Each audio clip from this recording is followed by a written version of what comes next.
overall, I saw a great deal of creativity. I was so excited to see completely, vastly different approaches to the brief. I love seeing work from people that have not yet been sort of inculcated into the industry, because I think you really see some vibrant, raw ideas that might get otherwise overly polished. I thought there were some beautiful combinations of deep consumer insight or deep brand truth, coupled with tremendous creative excellence and multimedia or long-running potential.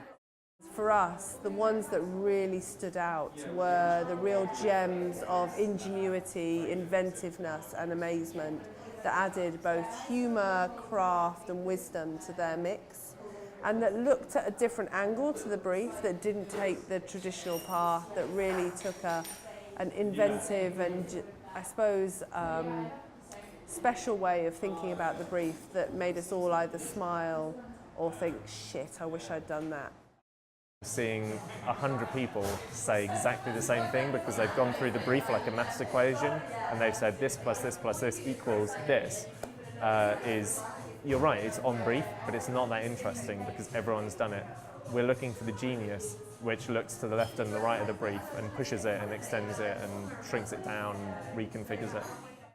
So advice for entry to D&AD is very simple. It's clarity, consistency and originality. And craft has to be a threshold. The approach we take to the work has to be the basis. But when you're judging 400, 500 entries, if it takes you a long time to get to the idea, you've almost lost the jury before you get there. And there were a number of entries this year that it took maybe 4 or 5 screens or slides to get to the real idea. And rather than replaying the brief, everyone knows the brief, get to your idea, enjoy it, celebrate it, elevate it, really bring it to life, because that's the key. That's what we want to see. That's what gets us excited.